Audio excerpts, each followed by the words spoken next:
In this video, we are going to discuss functions and relations and one-to-one functions. And we're going to see different ways to denote functions, along with what it means to be a function and what it means to be a one-to-one function. Now, the best way to think of functions or relations is to think of an input-output machine. So you have a machine, and normally what you do is you put in x's and you get out y's, right? So one way to designate these relations is what's called a mapping. Right? So let's say that I'm going to input 1, 2, and 3, and I'm going to get out 4, 5, and 6. So the 1 maps to the 4, and let's say the 2 maps to the 5, and the 3 maps to the 6. All right, so if this is f of x, I would say that f of 1 is equal to 4, f of 2 is equal to 5, and f of 3 is equal to 6. Now, the input variables are called the independent variables.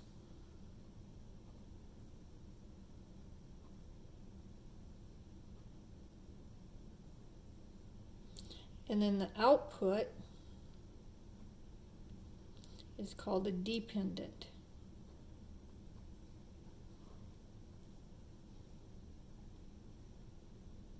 variable.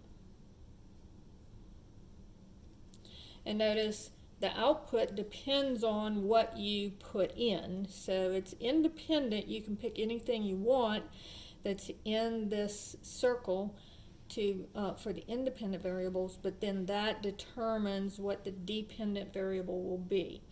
So that's a simple mapping of a relation. Also, the input variables, the variables that you're putting in, are the list of all of those is called the domain, and the output, the dependent variables, the list of those is called a range. And so notice here that my domain would be 1, 2, 3, and my range would be 4, 5, 6. Right? So this is the mapping version of a relation, and this is a function. And the way that you can tell what a function is a function for every input there is only one output.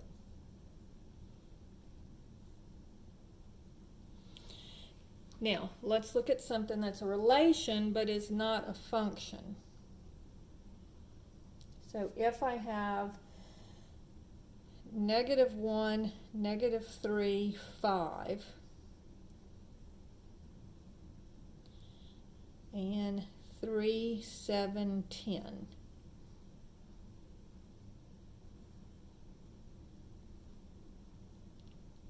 All right. Now here, notice that if I put in a 1, I don't know whether I'm getting out a 3 or a 10.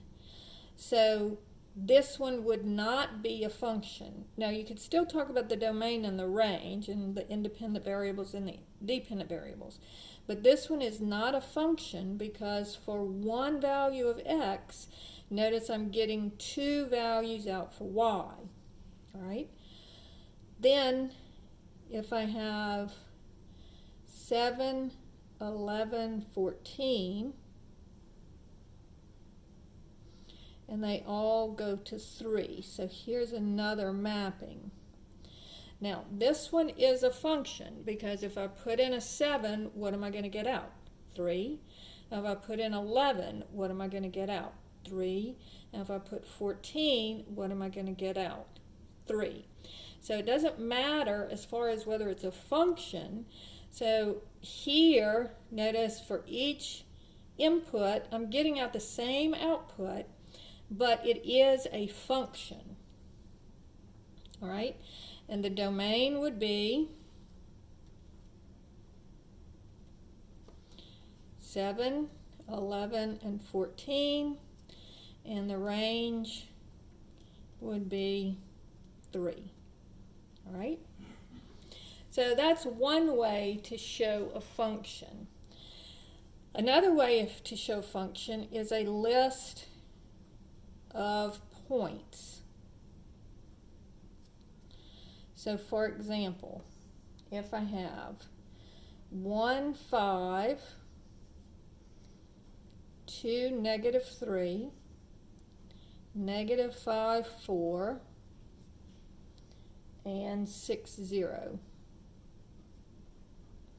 All right? So remember the x values, this is a Cartesian coordinate number, so remember it's always the first number is the x, the input, and the second number is the y, the output of the function. And so here, if I put in a 1, I get out a 5.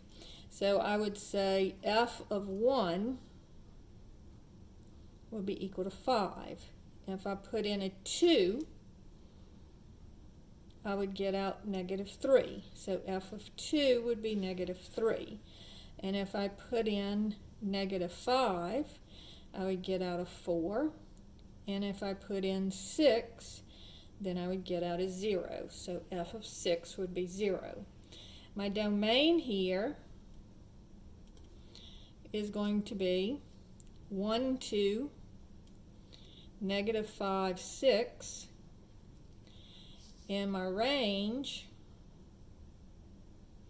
is going to be 5, negative 3, 4, and 0.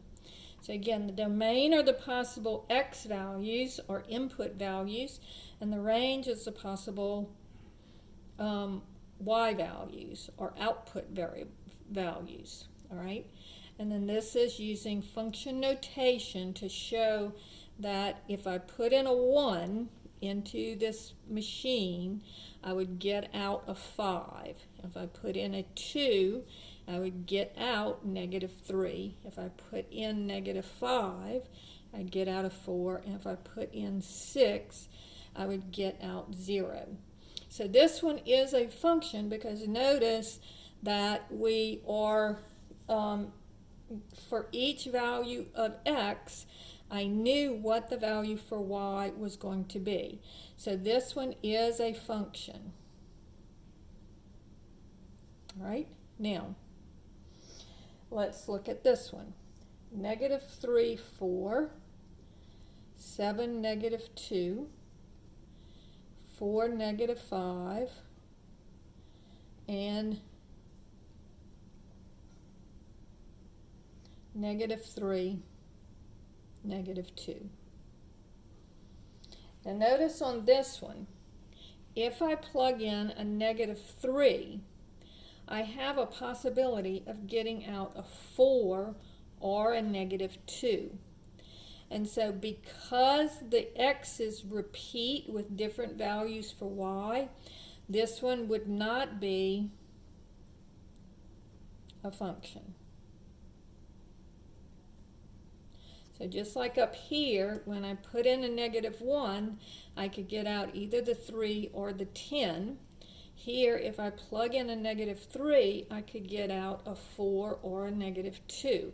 So these two are fine, but this one we have a repeated value for the x values, for two different y values. So remember, function says for every input there is only one output. So on this one, for the input of -3, I'm getting two different values for my output. All right, now let's look at this one. 4, -3, comma, 2, -3, and 1, -3. All right, so again, we want to see, is this a function? So if I put in a 4, do I know what I'm getting out? Yes, I'm going to get out -3. If I plug in a 2, do I know what I'm getting out? Yes, I'm going to get out -3. And if I plug in a 1, do I know what I'm going to get out? Yes, -3. So this one, for each value of x, for each input, there is only one output. All of the outputs happen to be the same, but that doesn't matter as far as whether it's a function or not. So this one is a function, right? Now, the next way is we could do it as a table. So we could say, here's our x values, and here's our y values. So this one would be 1, -2, 3, and -4, 5, -6. So this one, again, it would be a function, because if I put in a 1, I know I'm getting out -4. If I put in a -2, I know I'm getting out 5. If I put in 3, I know I'm getting out -6. So this one would be a function. Okay? What if I have, and the domain on this one would be 1, -2, 3, and the range would be the output values, -4, 5, and -6. And these can go in any order when you're just listing the domain and the range. You don't have to put them in numerical order. You can just write them down as you see them in the table. All right? Now, what if I have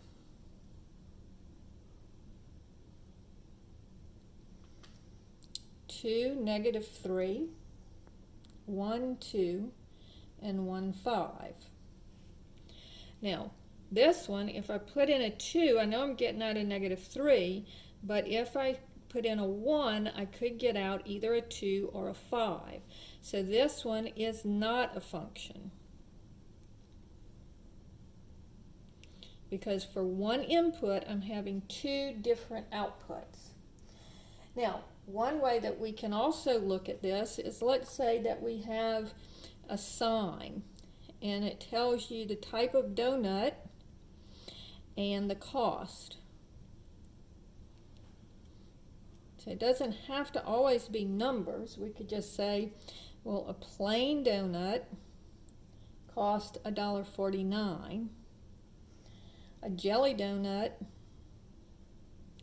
costs $1.99, and a chocolate donut costs $1.99. So notice, if it's plain, I know what I'm paying. If it's jelly, I know what I'm paying. If it's chocolate, I know what I'm paying. So this also is a function. Now on this one, the domain would be plain, jelly, and chocolate, and the range would be $1.49 and $1.99. All right.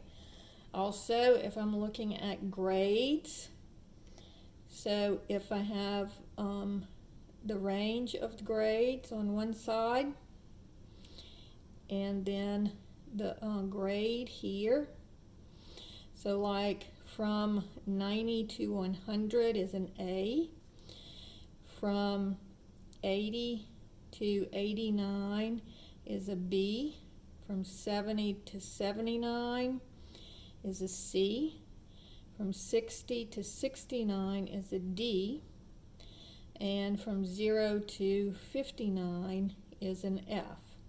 So notice on this one that my domain is actually a range of grades, and then my range would be the letter value of the grade, right?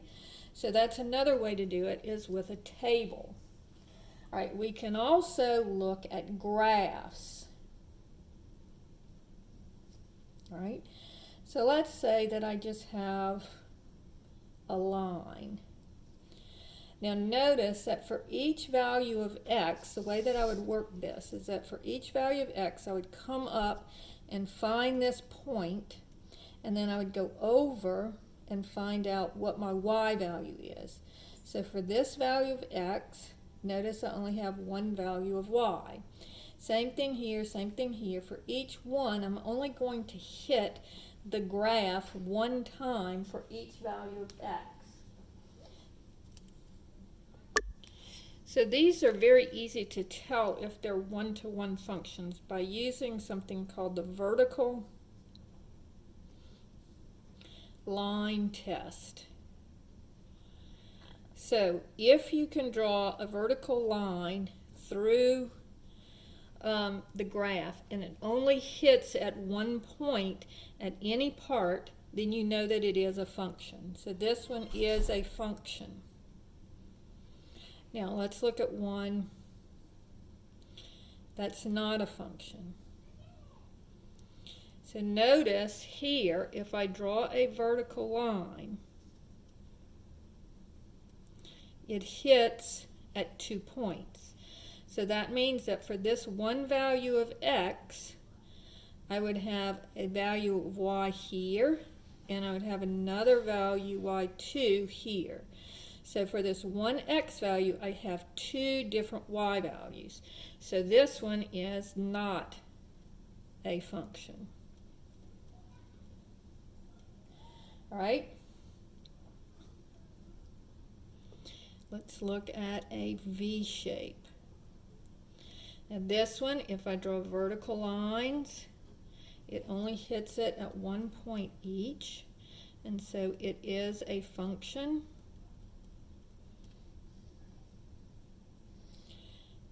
If I have one that looks like this, kind of an S shape, looks kind of like a dollar sign. Notice over here it hits only in one spot, and over here it hits only in one spot, but there is a place where I can draw a vertical line that it hits in three different places. So this one is not a function. All right.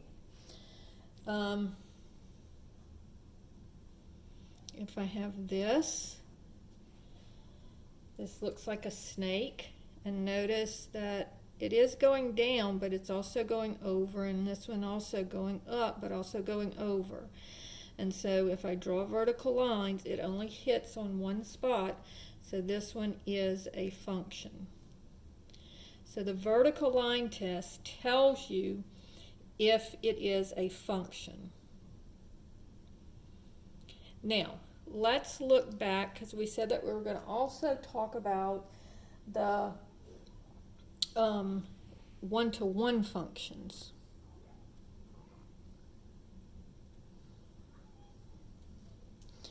Now, a one-to-one function says that it is a function, so for every input there is only one output. One-to-one says that for every output there's only one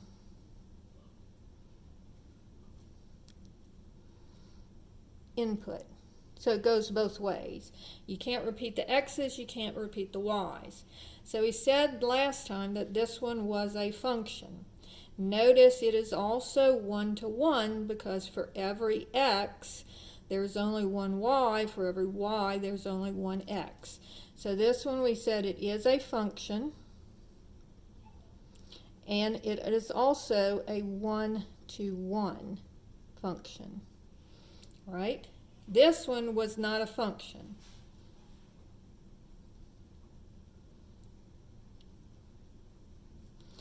This one is a function, but notice it is not one-to-one because for this one output there are three different inputs.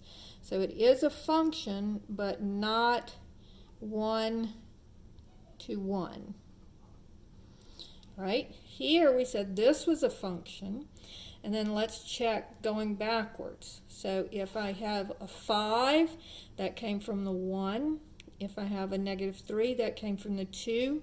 4 came from the -5, and 0 came from the 6.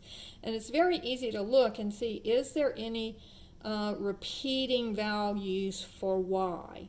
So this one doesn't have any repeating values for x, so it's a function. And it also doesn't have any repeating values for y. So it is also 1 to 1. Okay, this one was not a function, so it's not going to be 1 to 1. This one was a function, but notice again that I do have repeated values for y. So the -3 could have come from the 1, the 2, or the 4. So this is a function, but not 1 to 1. All right? This one doesn't have any repeating values for x, and it doesn't have any repeating values for y. So I know that the -6 came from the 3, the 5 came from the -2, and the -4 came from the 1. So this one is 1 to 1. This one was not a function, so it's not going to be 1 to 1. This one, notice the donuts it was a function, but notice that I have repeating values for my cost here. So this one is a function, but it's not 1 to 1.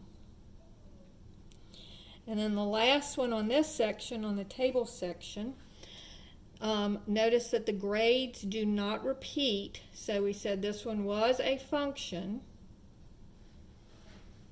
and it is 1 to 1. Because it doesn't repeat on the x values, on the inputs, and it doesn't repeat on the outputs. Now, to tell if a function is 1 to 1 on a graph, we use the vertical line test to tell if it's a function, and we use the horizontal line test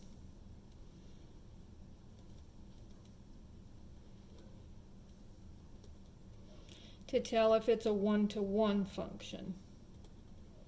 So to be a 1 to 1 function, it has to pass both the vertical and the horizontal line tests. So this one was a function. So notice that for each value of y, I also only have one value for x. And so if I draw horizontal lines and it only hits it once, then it would be 1 to 1. So this one is a function, and it is also 1 to 1. All right? This one was not a function. Notice this one was a function because it passed the vertical line test, but it does not pass the horizontal line test, because for this one horizontal line, for one value of y, I get 2 different values for x. So this one is a function, but it is not 1 to 1. Okay, this one was not a function.